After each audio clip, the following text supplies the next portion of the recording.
talking to me.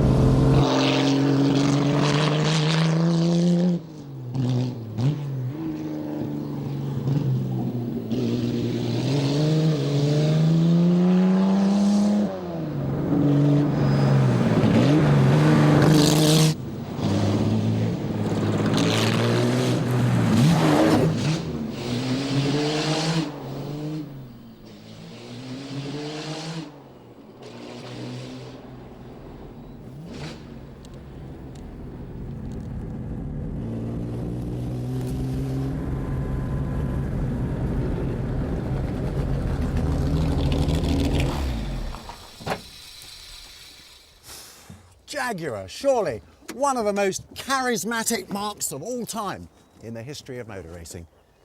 But you have to earn your reputation in competitive sport. And for Jaguar, that meant doing it on the world stage. And the world stage, for them, was the Le Mans 24-hour race. This is the XK120C, otherwise known as the C-Type. It won that great race for them twice, 1951 and again in 1953. But for the 1954 season, they had something else in mind. The XKD, otherwise known as the D-Type. Similar, but different. Well, this is the 1954 works car, or one of the three that they took to Le Mans that year.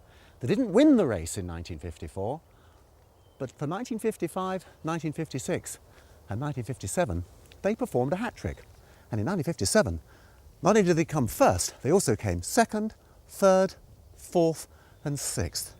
And on the back of that success was born the great legend of Jaguar that is still felt today, over half a century later.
Like many of the great motor manufacturers of the 20th century, whether it be Ford, Ferrari, Bugatti or Porsche, Jaguar was the vision and creation of one man, the son of a piano salesman from Blackpool in the north of England, William Lyons.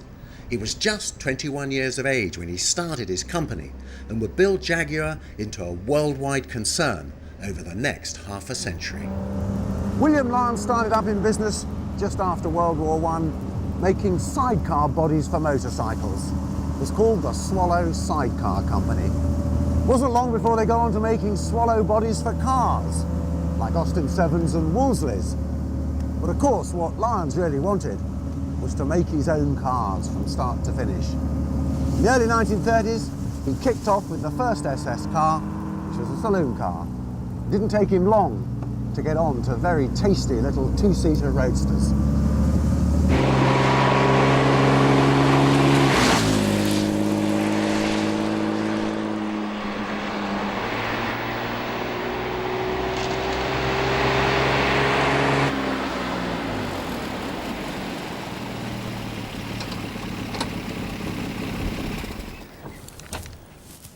William Lyons' first sports car offering was called the SS90. It got replaced fairly early on by the first SS100. Now that had a 2.5 litre engine and they sold quite a few of them, which encouraged him to then get a 3.5 litre engine fitted to the car. Bill Haynes had joined the company in 1938. He redesigned the engine, and in it went. Well, it turned the car into a very lively performer indeed. This is one of the factory cars that was entered in the RAC Rally in 1939. There were 3 of them. They won their class, and this one actually came 8th overall and helped them win the team prize as well. It's a 6-cylinder overhead valve engine, producing about 120 horsepower. This one's been tweaked up a bit. Twin SU carburetors there, and altogether a very reliable unit. This was the first car that really put Jaguar on the competition map, because people could buy these cars and go and race them or rally them, which of course gave William Lance some great ideas for the future.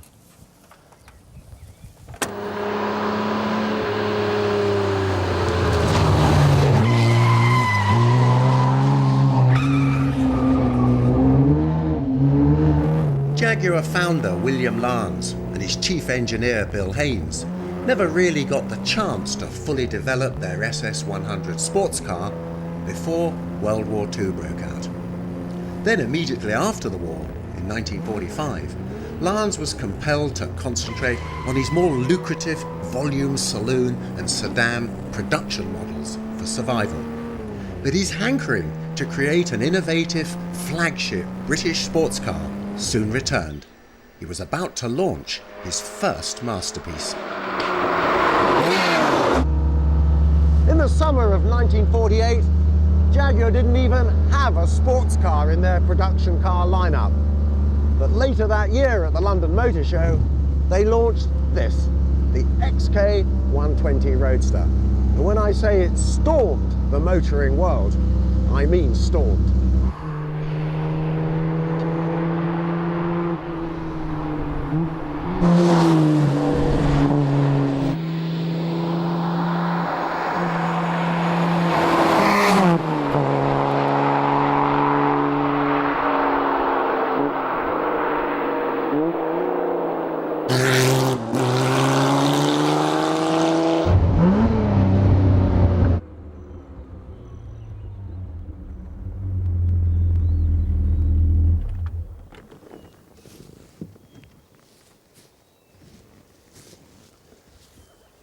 What made the XK120 so appealing to buyers wasn't so much just its totally gorgeous looks, but the overall package that offered great value for money.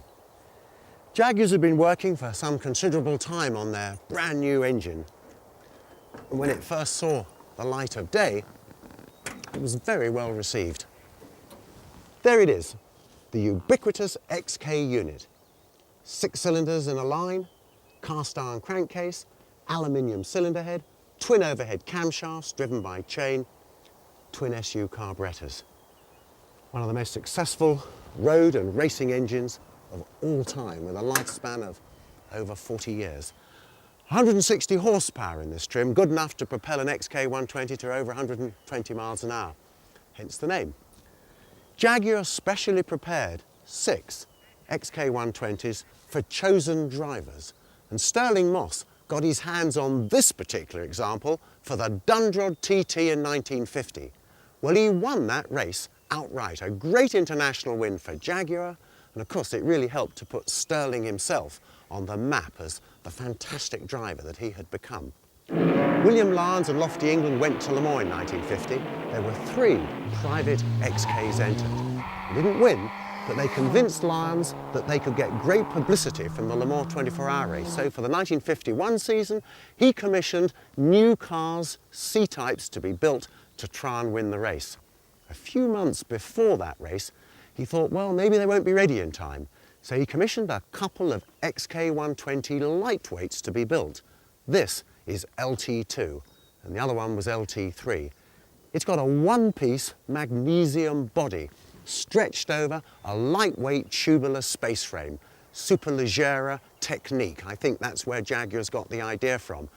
Have a look at the back there. There's no boot either. It's got a huge 40-gallon petrol tank. This car was developed and tested especially for Le Mans, but it never went there. The C-types were ready in time, and they did the race in 1951, which they won, of course. Instead, Hornberg, the Los Angeles Jaguar dealer, saw the two lightweights at the factory, bought them, shipped them to California, and they had a pretty successful time racing in the States. Phil Hill told me years ago, if you ever get a chance to drive one of those LT cars, take it. They're quite something. That's what I'm about to find out.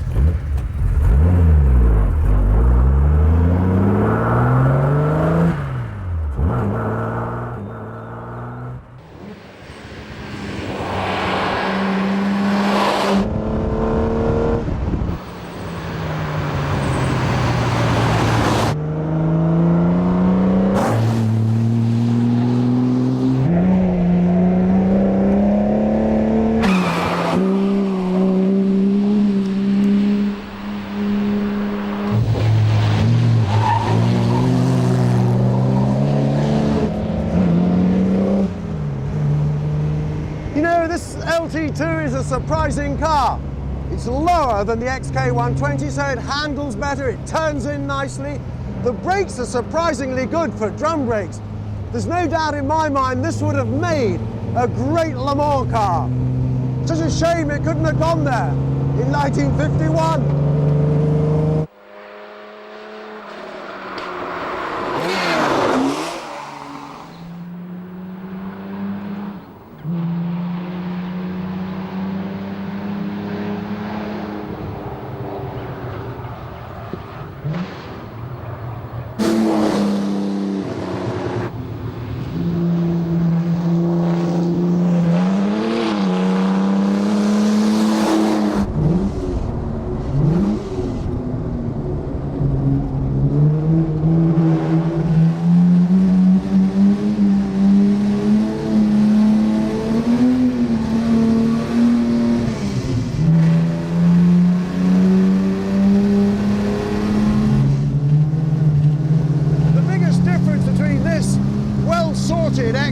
C-Type and the 120 Roadster and the LT2 is the steering, because on the C-Type it's rack and pinion, so it really is much more positive and turns in even better than the LT2. It's got disc brakes, of course, on this car, so it really stops a lot better, and the Weber carburetors really give you that punch out of the corners that you're looking for.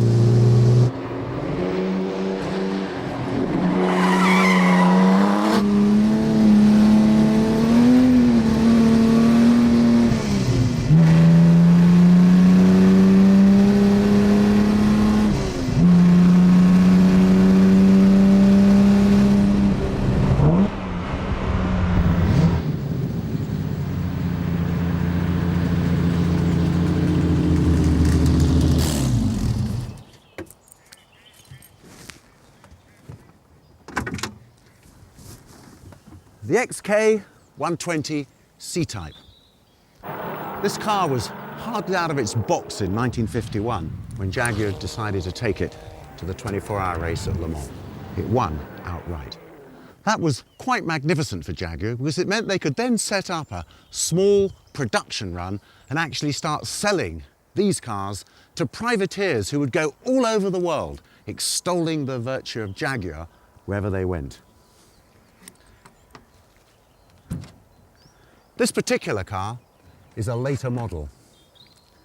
They modified it quite considerably over the years, tuning up the engine, fitting the Weber carburetors, changing camshafts, little things, but little things that made it more reliable.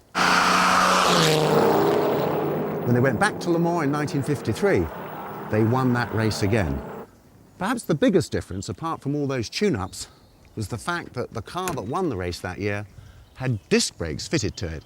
Now that's the first time in history that a car had won the 24-hour race on disc brakes, and it created a precedent that everyone else would have to catch up to.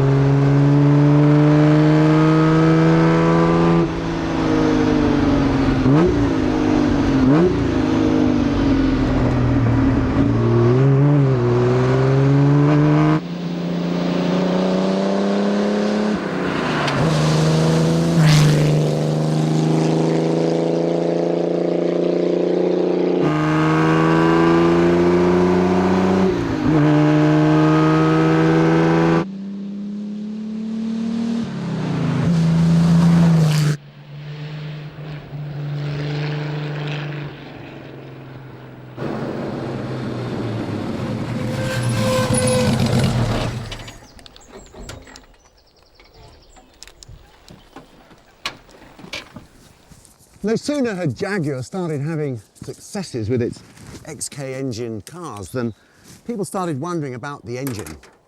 Perhaps if they fitted one of those engines to one of their cars, they might get quite a good result.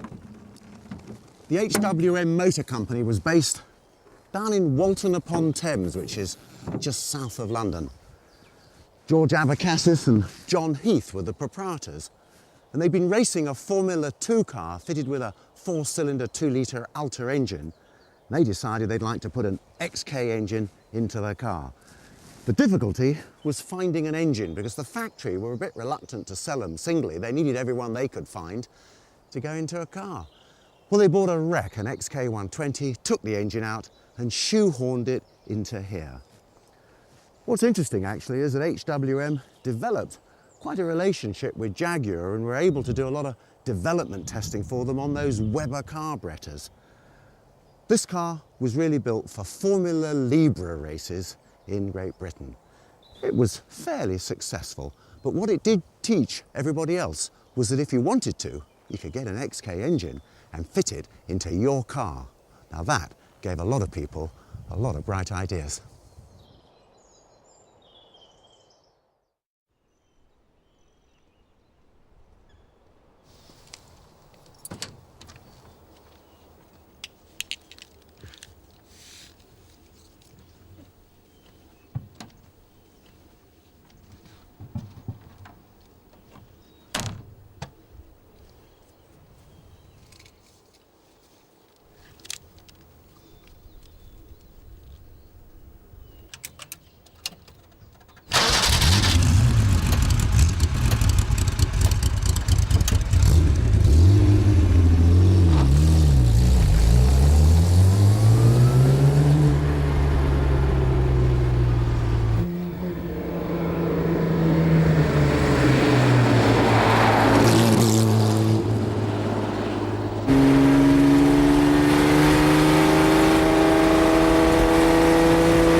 The D-Type was always a very, very special car. Back in 1954, Jaguars wouldn't sell you one of these unless you could convince them that you were going to race it. It had a monocoque centre chassis rather than a tubular space frame like the C-Type. Malcolm Sayer, their brilliant aerodynamicist, designed the body, did the C-Type as well, but this car was particularly slippery. At Le Mans in 1954, Stirling Moss amazed everybody by clocking very nearly 173 miles an hour down the Mulsanne Straight. That was the fastest anyone had ever been at that time. The three works cars in 54 were registered OKV 1, 2 and 3. This is number 2. The KV, of course, is Coventry's registration where they were built. Let's see what's under the bonnet, shall we? Well, there it is, the XK engine. 6 cylinders, twin overhead camshaft. You've got these triple Weber carburetors over here, 1 choke per cylinder. That's a dry sump tank over there. They thought of just about everything. Aluminium radiator even. These engines produced anything from about 250 to maybe 270, 80 horsepower, depending on the spec and the camshafts. But when you look at this car today, it is just as desirable as it was back then. In fact, whereas you could get one of these cars for something under £2,000 in England and perhaps $10,000 in the States, today you cannot buy one of these works cars for love nor money.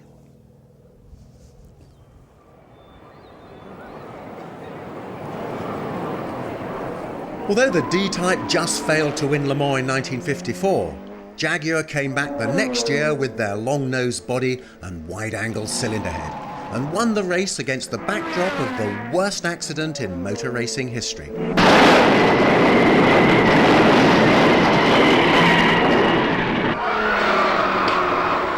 This would be the last factory win for the D-Type, although a private team would take the D to further triumphs.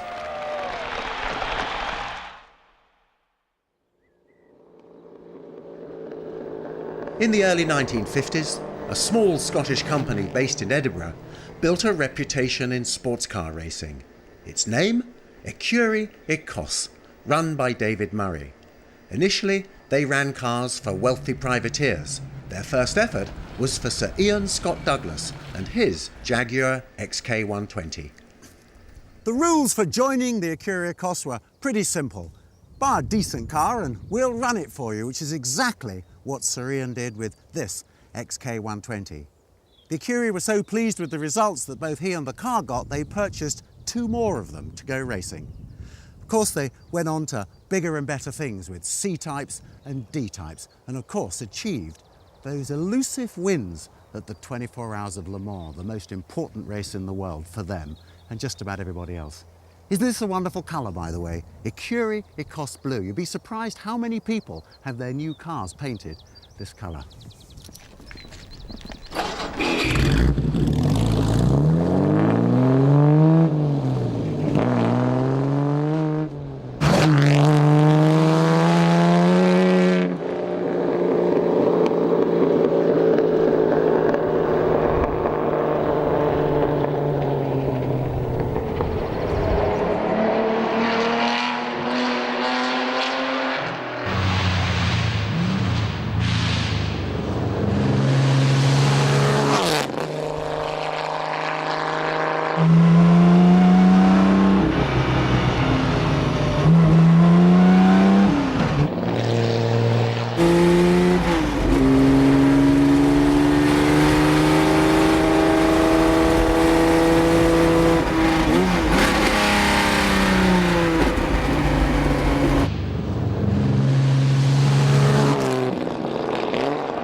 Jaguar soon realised how important Le Mans was for their marketing plan. It was really quite simple.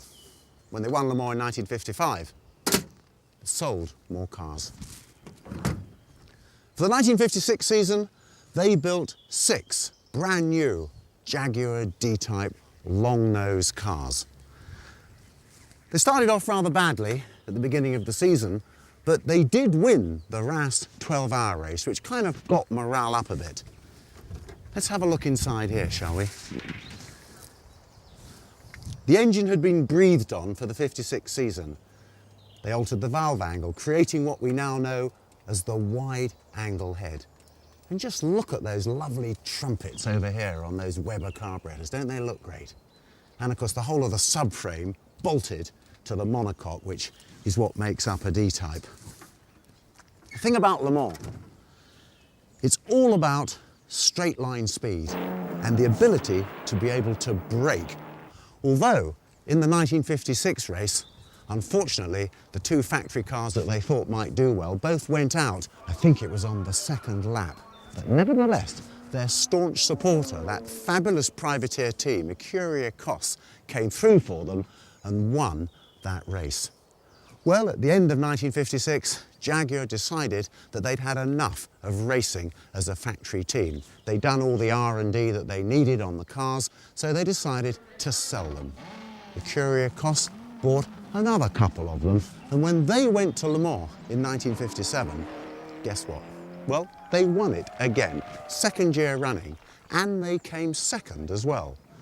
This is the car that came 2nd at Le Mans in 1957, and it's in very much the same state today as it was then. It gets raced regularly in vintage sports car events today, and just look at it. I mean, it is one of the most beautiful cars ever designed and built in England. You can't get your hands on one of these to save your life, I can tell you. So it's been a great joy for me to be able to drive it.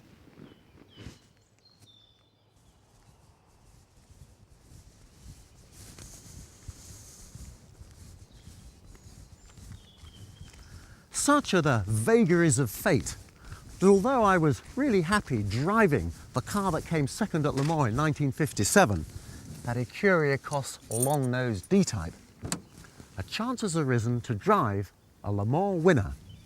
This is XKD 501, the short-nose car that won the Le Mans 24-hour race in 1956. Drivers Ninian Sanderson and Ron Flockhart. It's really just a basic cooking XKD Jag. It started life in May 1955 when it was delivered to the Edinburgh-based team. They raced it in 1955, won the Reims 12-hour race in 1956, and then the 24-hour race at Le Mans. 3 twin-choke Weber carburetors, twin overhead camshaft engine, 3.4 litres, single plug per cylinder. It's got the monocoque, it's got the square tube subframe at the front, and basically just a really well-prepared standard car. But what makes this car so very special is the very simple fact it stayed in the ownership of one of Ecos's sponsors until he died in 1970. And then it was sold to a Scottish businessman. Now, he kept it in his collection, just doing a few simple road events for 30 years. And then it got sold again, so now this car is on its 3rd owner. If you want an example of a definitive Le Mans winning D-type, this has to be it. The body, the chassis, the frame, the engine, gearbox, wheels, suspension, the whole car is complete and utterly original. And I'm very pleased to say I'm going to give it a little road test to see how it differs, if it does, from the long-nose car.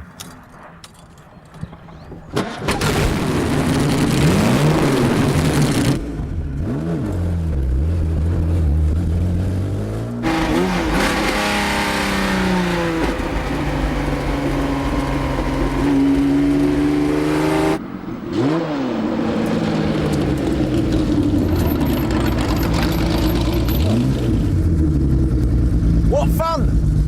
You know if there is any difference between a long-nose and a short-nose D-type Jag? In this Targa Florio Nürburgring-like surrounding, I can't tell what it is. I guess I'll have to take them both to the Mulsanne Stade at Le Mans to find out. But that, of course, is for another day.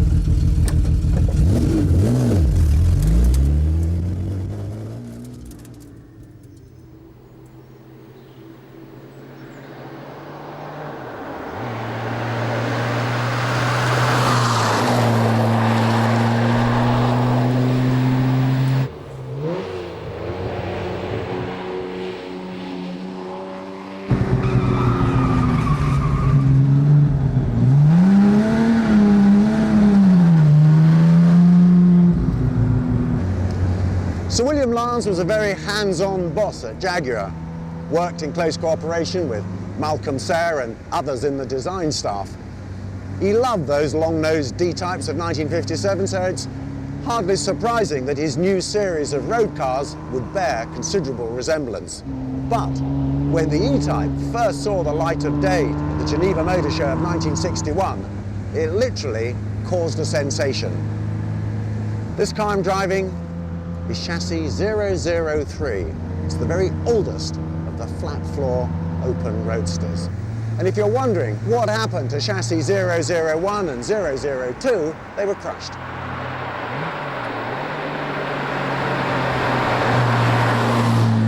As privileged as I am to drive the oldest surviving E-Type, it's also a real kick to be behind the wheel of the very first E to win a race. Hardly had the E-Type made its first public appearance at the Geneva Motor Show early in 1961 that everybody wanted to get their hands on one. And not necessarily just for use on the streets. Racers took one look at this car and wanted to put it on the track. English Jaguar dealer John Coombs from Guildford, just south of London, took one of his very first production E-Type roadsters, tickled it up a bit, entered it into a race at Alton Park for Roy Salvadori to drive. It was registered BUY1. Equip Endeavour took this car, chassis 005, registered ECD 400, and entered it in the same race up at Alton Park. Well, they had a great fight with each other, beating the Ferraris and the Aston Martins. Roy Salvadori came second. ECD 400 won the first race for an E-Type at Alton Park on that day. The driver, the late, great Graham Hill, who of course went on to become Formula One world champion in 1962. But this is basically just a showroom stock, flat floor, Series 1 E-Type Roadster. Nothing more, nothing less. Very, very few modifications. Even the original dashboard, original leather seats. It is, however, an amazing car. And Graham Hill, of course, remarkable driver.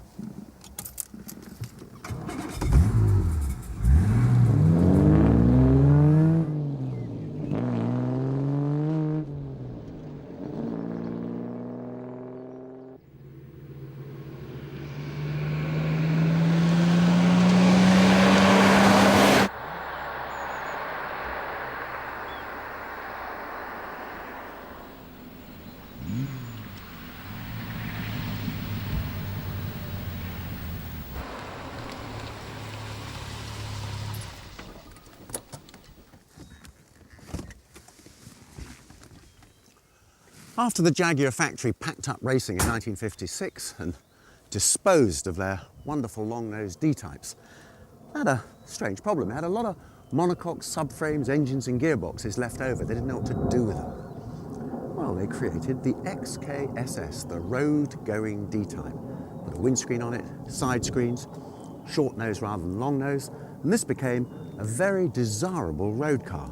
Problem was, in 1957, had a terrible fire just after Christmas. It destroyed most of the stock, and only about 16 of these cars actually got built. Meantime, the E-Type development program is well underway. This is known as E2A, Experimental Car Number 2, A for aluminium. It's got a monocoque, subframes. The biggest difference, though, between the E-Type prototype and the D-Type was the back end. There's an independent suspension in there, made an awful lot of difference, gave this car some really attractive road holding. The factory were thinking about racing this car in 1958 at Le Mans. In fact, it didn't go. But in 1960, somehow, Briggs Cunningham managed to extract this car from them, fitted with a 3-litre engine, and it went to Le Mans. Qualified beautifully. Unfortunately, after 9 or 10 hours, it expired, which is really rather a shame, but it's still alive and cooking today. It eventually got fitted with a 3.8-litre engine, got sent back to America, and Walt Hansigan actually won a race with it, but Jack Brabham, when he drove it, wasn't able to do very well. What Jaguars needed for racing, seriously, was a lightweight version of their E-Type. This is the first Cunningham lightweight E-Type. It's 500 pounds less in weight than a standard car. What were the differences? Well, it's got a 3.8-litre wide-angle head engine, but look at those trumpets there. That is Lucas fuel injection. The slides are in there. It's got the dry sump tank, of course. The monocoque was aluminium, and lots of lightweight parts all over the place. They also fitted a ZF 5-speed gearbox. But even though they managed to get the weight of this car down by some 500 pounds, it still, in its day, wasn't a particularly competitive car. That was the problem with it. It just didn't have enough power and it just didn't handle well enough. However, today, things are slightly different. If you go to a good vintage sports car race, well, like the TT at Goodwood, for instance, it's the lightweight E-Types that do best. They've really come on in leaps and bounds in the last 30-odd years. Meanwhile, back at Jaguar, they never resisted a good development program. And Malcolm Sayer, to try to get the drag down on the regular lightweight E-Type, produced this gorgeous-looking low-drag coupe. Have a good look at this car. It's truly about as beautiful as an E-Type got, and as aerodynamic as one got as well. But unfortunately, even it wasn't competitive then. But you wait till you see one of these cars racing today.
Brian Lister had built some really spectacular Jaguar engine sports cars during the 1950s.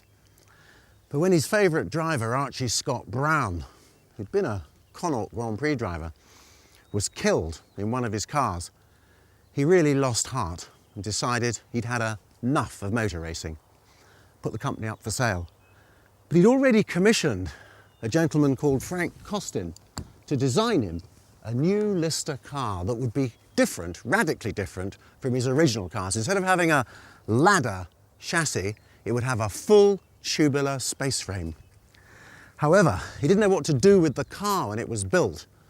And eventually, Peter Lumsden and Peter Sargent, who'd badly crashed their lightweight E-Type at the Nürburgring in 1962, bought the car with a view to entering it at Le Mans in 1963. They had the car bodied with this rather pretty GT body that you see on it now. This is the actual car that they took to Le Mans in 1963. The heart of it lies under here. It's got this tubular space frame that you can see, very lightweight. This is a full lightweight E-Type engine. It's got an aluminium cylinder block, which you can see under there. It's got a wide-angle cylinder head. Lucas fuel injection, gives about 300 and odd horsepower in a car that weighs under a ton. So this machine has got a real performance to it. Unfortunately though, it didn't do very good at Le Mans in 1963 at all. And it only ever did one other race, the Nürburgring 1,000 kilometers. Didn't do very well there either. But the important thing is that it was an association with Jaguar, and it was a chance for Jaguar to go back to Le Mans fairly late in that XK six-cylinder engine's life. Beautiful looking car, really lovely to drive too. And this is the only one that they ever built.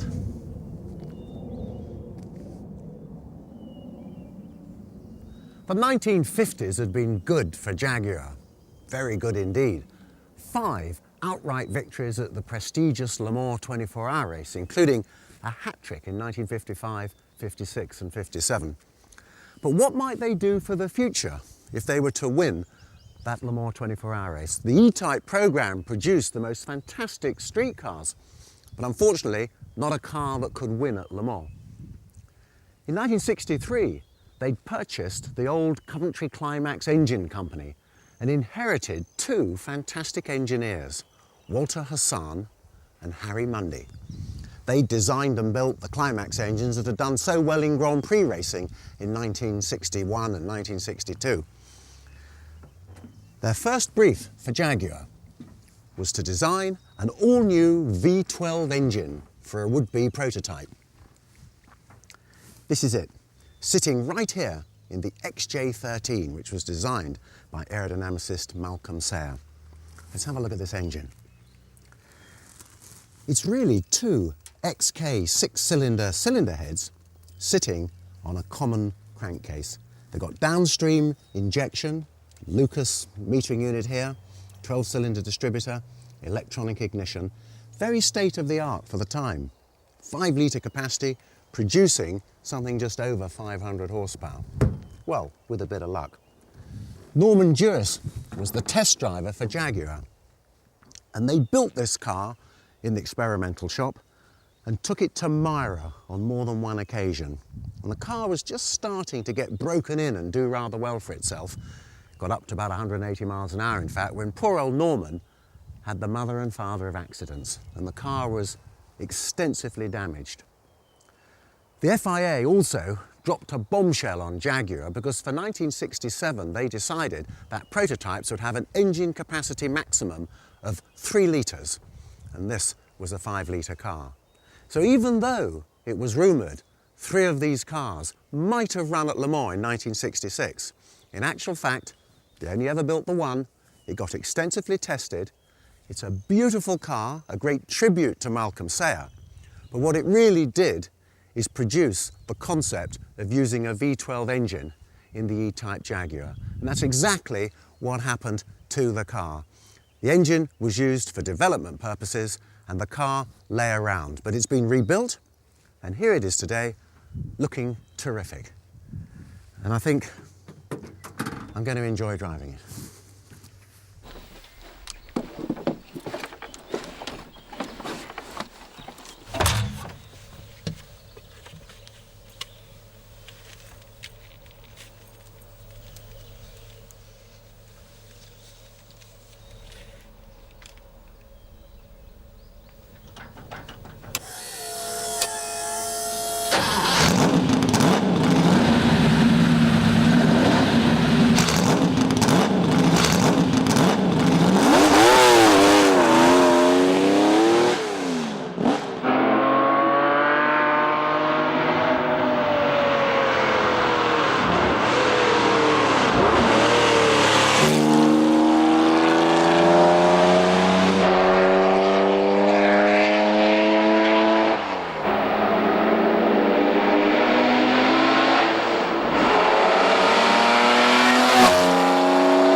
By 1971, the E-Type had been in production for 10 years and sold like hotcakes around the world, with around 57,000 of them produced. Of those, 85% were exported. Jaguar management realized that if the car was to continue to sell, especially in the lucrative North American market, it needed a serious upgrade. So the Series 3 E-Type was introduced, and instead of the old 6-cylinder XK engine, a V12 appeared in a production Jaguar for the first time, a refined 5.3-litre unit, making it a much smoother car to drive. With the Series 3, they kept the E-Type going for 4 more years and sold plenty more of them. This car I'm driving, registration number HDU 555N, is the very last E-Type ever made.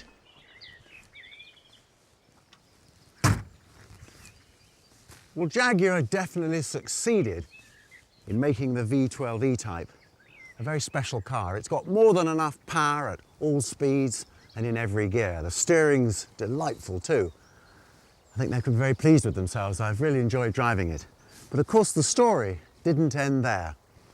In 1974, racing driver Bob Tullius, who'd been operating the Group 44 racing team, mainly driving Triumphs and various other cars, convinced British Leyland, who owned Jaguar, that the V12 E-Type could still be competitive in Group B category of the Sports Car Club of America's racing series. Well, they decided to support both Tullius, Group 44, and Huffaker Engineering. That is the V12 5.3-litre engine, developing about 480 horsepower. It's got 4 of those Stromberg carburetors on it, single cam per bank of cylinders. Look at that distributor in the middle there. Wonderful big 12-plug distributor. But basically, this car is nothing more than a beefed-up version of the street car. But it was successful. In that first year, Huffaker Engineering, who were operating on the West Coast, won their first race. Bob Tullius went on to capture 7 outright track records in that year. That's 1974, and he didn't start until August.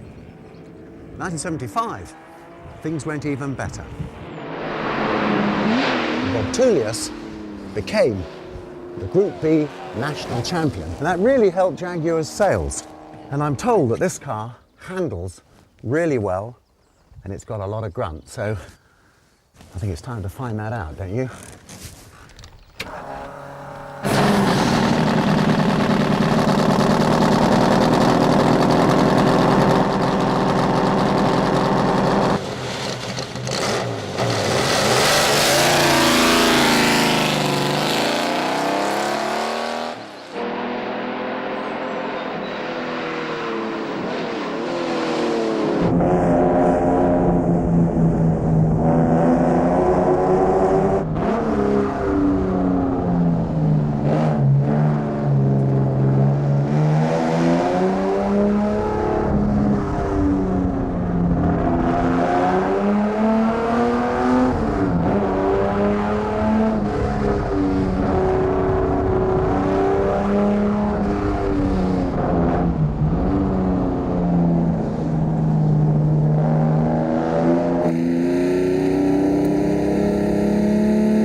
As the E-Type came to the end of its life in 1975, Jaguar replaced it with the XJS Coupe, again V12 powered.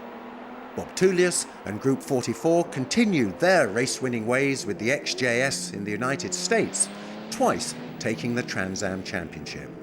And then it was the turn of Britain, Tom Walkinshaw and his TWR team, who, with full Jaguar factory support, won the prestigious European Touring Car Championship in 1984.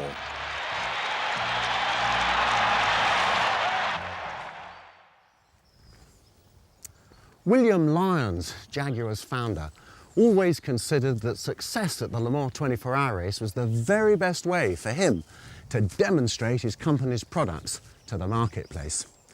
This is our old friend, the D-Type from the 1957 Le Mans race, run for Jaguar then by Ecurie Cos.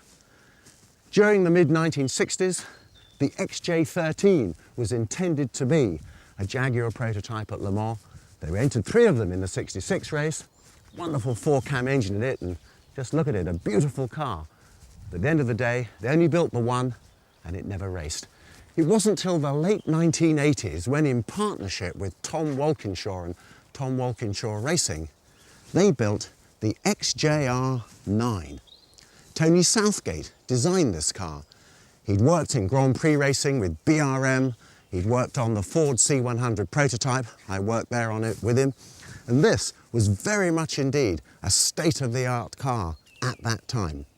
It's got a carbon fibre chassis. It's got excellent aerodynamics, a 7-litre V12 engine. They built 5 of these cars for the 1988 race. This one won the race outright for them. Another one came 4th. The rest of the places were filled by Porsches. I've always admired this car, and it's a great opportunity now, I think, to have a little drive in it, a little track test, and then we'll talk about it some more and have a look at that fabulous chassis and engine too.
Oh, what a remarkable machine this is.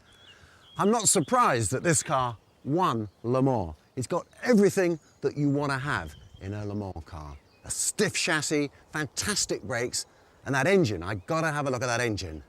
Don and Justin, I think I need a hand here to get the back off, please. It's got instant delivery, this car, in all the gears. You hit the throttle, you get response. And what's in here is responsible for that. Thanks very much. Well, there it is. That's a production Jaguar block there, basically, but with TWR cylinder heads on there. 7 litres capacity, 700 horsepower, and probably 650, 700 foot-pounds of torque, all for the time, state of the art, really. But the drivers preferred this single-cam engine, believe it or not. One of these cars was fitted with a 4-cam engine once. It won the only race it ever did at Brands Hatch, but because of the extra weight, all up high, the drivers preferred the single-cam engine. That's a March gearbox on there that got modified. Beautiful change. Here's the carbon fibre tunnels at the back here. That takes the air management under the car, transfers it into download. beautiful quality welding. Just look at that exhaust system. Altogether, a very, very well-built car. And above all, it did the business for Jaguar, didn't it? It won the 24-hour race. You can't ask a car to do more than that. In fact, an upgraded version of the XJR9, the XJR12, won Le Mans again in 1990, the 7th outright victory for Jaguar in this famous endurance classic.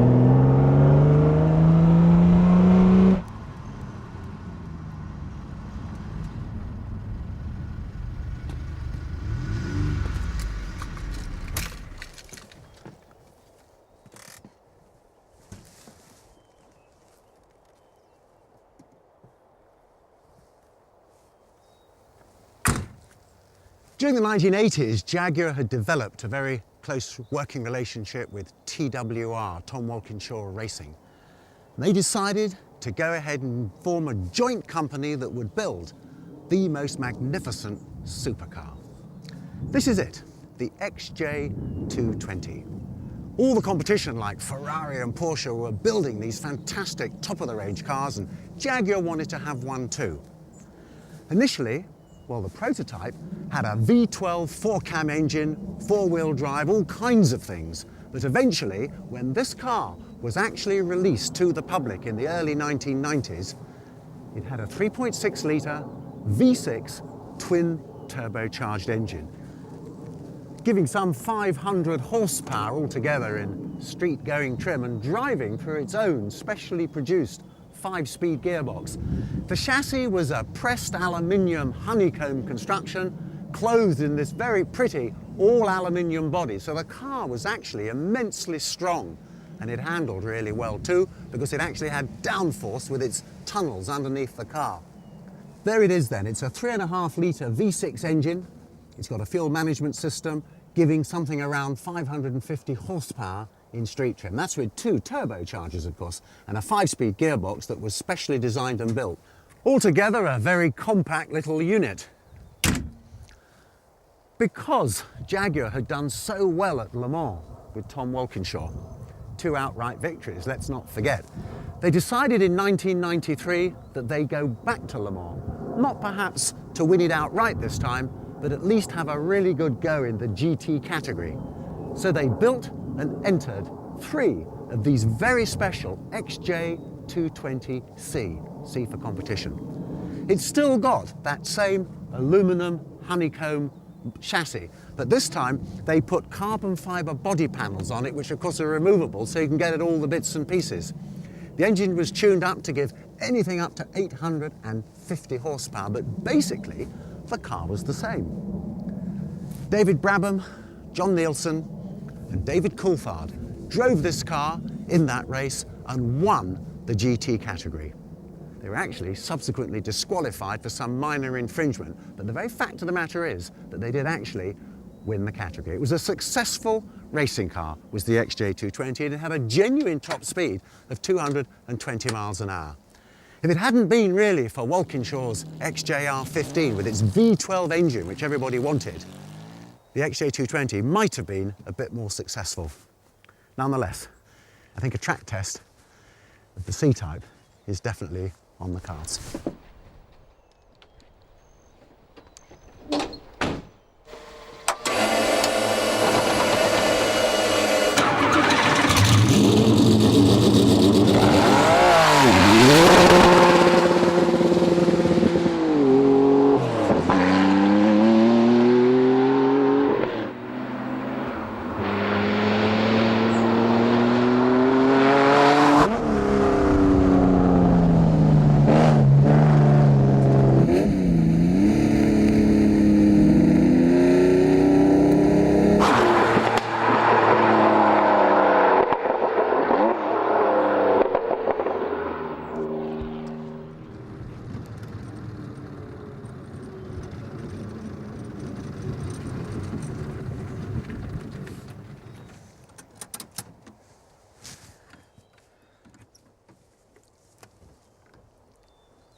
I know you're all saying, oi, that's not a Jaguar.